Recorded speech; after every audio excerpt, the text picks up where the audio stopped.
Alors, côté analyse technique, l'eurodoll, donc on l'a dit, a réalisé une impressionnante remontée de plus 452 pips d'un vendredi à l'autre. Et on va passer à l'euro-dollar qui, on le sait, a bondi la semaine écoulée, mais certains facteurs à l'origine de cette forte hausse pourraient décevoir. Oui, l'eurodoll a monté de 452 pips. Alors, c'est pas fréquent, c'est ce genre de hausse. Donc, sur, comme on le dit, de nombreuses anticipations, il faudra voir si l'implémentation des faits réels qui vont arriver, soit ils vont ne pas arriver du tout, ou voire même certains tarder à venir. Alors, parmi les facteurs expliquant cette hausse, je vais vous en citer 6. Il y a déjà le fait que le marché s'est fait peur depuis la publication de l'indice GDP Now par la Fed d'Atlanta, parce qu'il a prévu soudainement une forte contraction du PIB pour le premier trimestre de l'année. Donc, les marchés ont été choqués.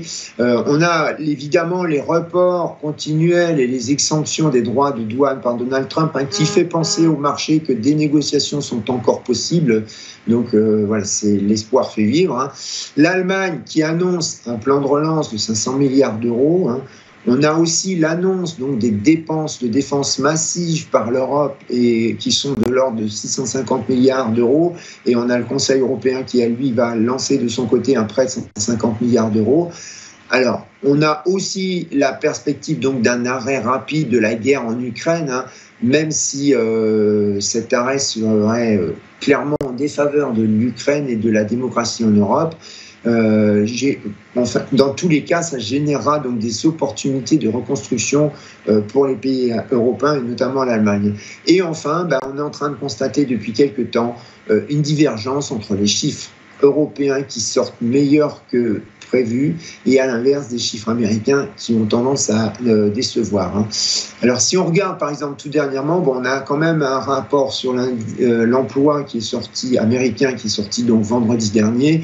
On a 151 000 emplois qui ont été créés.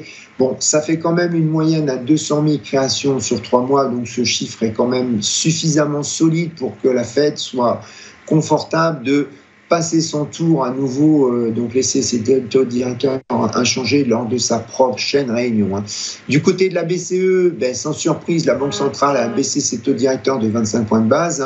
Alors, ce qui inquiète un peu, c'est que le staff technique a aussi revu à la baisse ses prévisions, mais il semblerait que certains gouverneurs nationaux préféreraient une pause pour y voir plus clair, notamment, je pense, avec l'application de droits de douane sur l'Europe.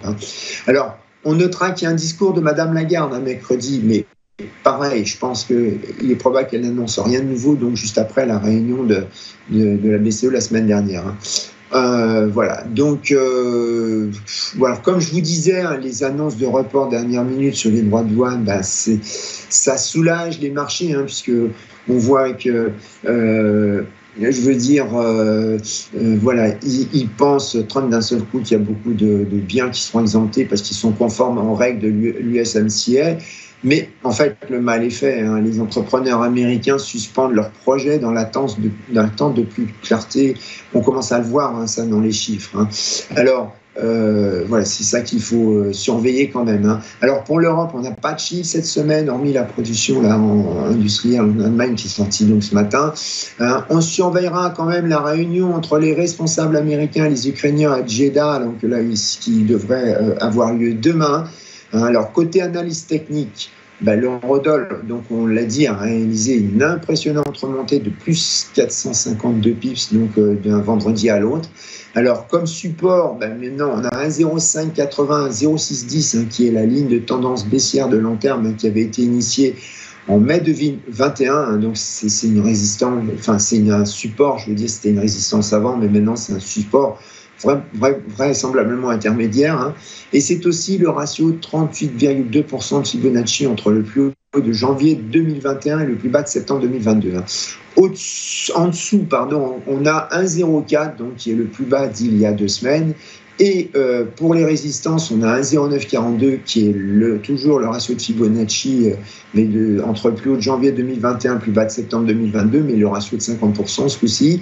Et encore au-dessus, on a 1,1210, donc qui est le plus haut du 30 septembre dernier.